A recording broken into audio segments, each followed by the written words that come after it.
And I'll tell you what you need to say. Here's what you should say when you're doing the Walmart checkout line test. At River City Church, we're working to make 5G Christians. It's our objective to make 5G Christians. By the way, this whole 5G Christian thing isn't some program or boardroom strategy. It's part of our plan to minister to lonely people. It's part of our plan to minister to lonely people, and it will mean nothing to you unless you see it in that context this morning. Because as people grow into 5G Christians, their loneliness level will go down and down and down. So, G number 1 is grace. We want every first-time person at River City Church to not only hear about God's grace, but to experience it for themselves. To know that God's love isn't just general for humanity, but it's for them specifically. And we want them to receive that grace, and usually the way that people demonstrate that they understand that and that they receive it is to be baptized. So G number 1 is grace.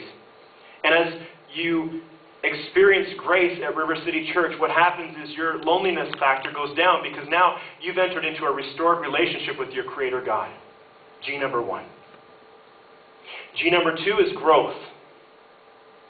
We encourage and challenge first-time guests who have experienced grace to grow up in their faith. And you do this by coming to Sunday services as often as you're able. And the result of that is that your loneliness factor goes down even further still. Our services are for our souls what food is for our physical body. And when you come to services like this, it gives you some vitamins that you need to navigate the rest of your week. That's what they're supposed to do.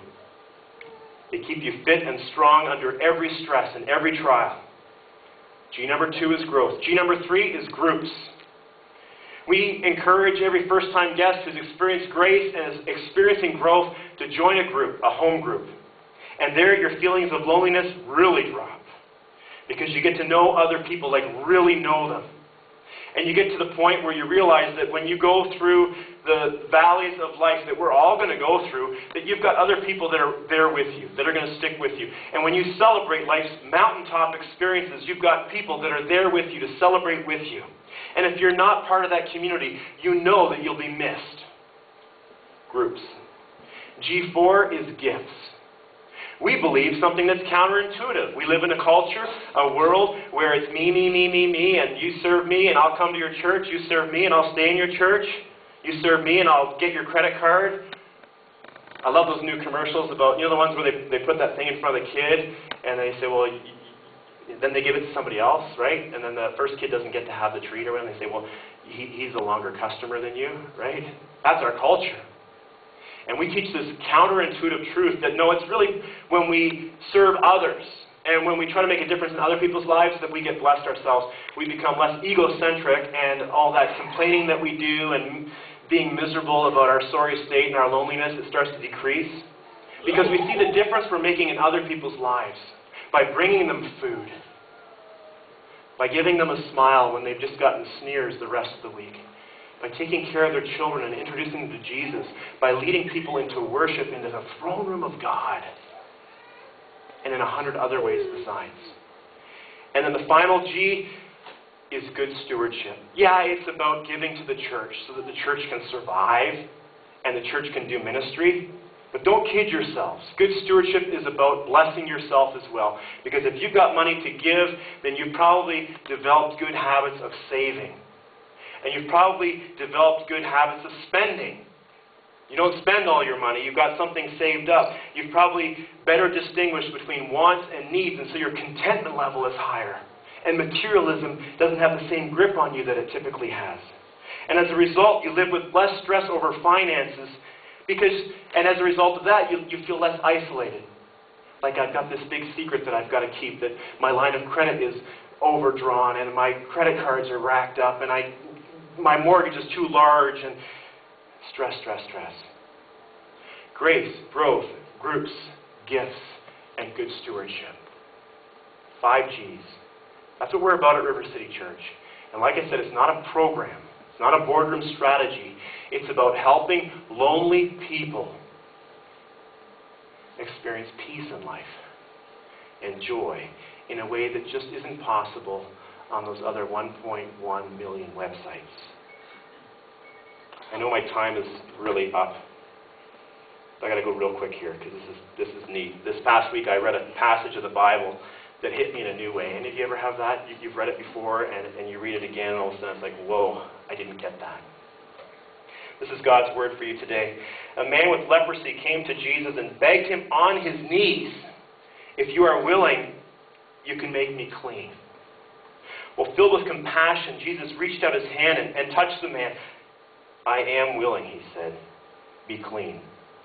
Immediately the leprosy left him and he was cured. And Jesus sent him away at once with a strong warning.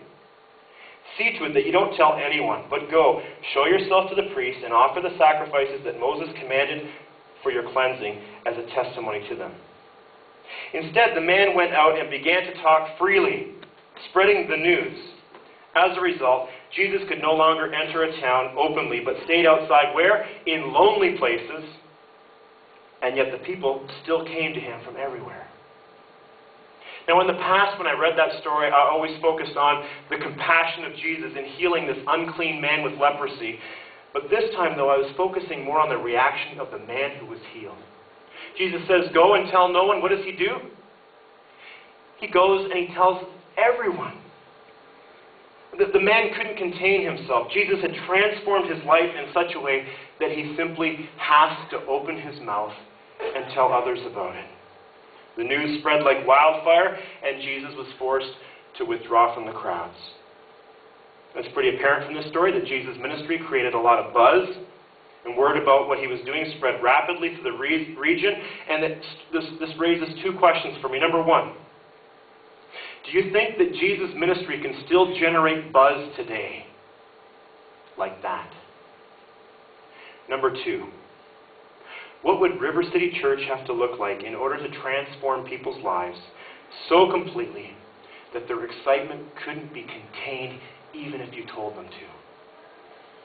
I think if that happened, the crowds would fill this place, and it would create buzz. Of course, as in Jesus' day, there'd be people that would come just looking for a show, looking for some spectacle. But I bet in that same crowd, some would find Jesus and would experience a changed life, just like the man with leprosy. And if it were to happen, people would talk in a good way. Well, that was my thought process, and in thinking about this, I wondered if God is at all disappointed that the ministry of so many churches today doesn't generate that kind of buzz. And now comes the appeal. If you have experienced a change in your loneliness factor as a result of being introduced to this church, then you, like the leper who was healed in Mark 1, need to be inviting and bringing others to places where they might taste and see God's grace. And this is a perfect opportunity.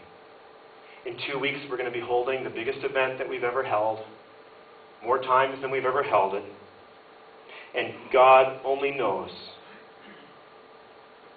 for how many this will be a first step of grace and that first step toward becoming a 5G Christian.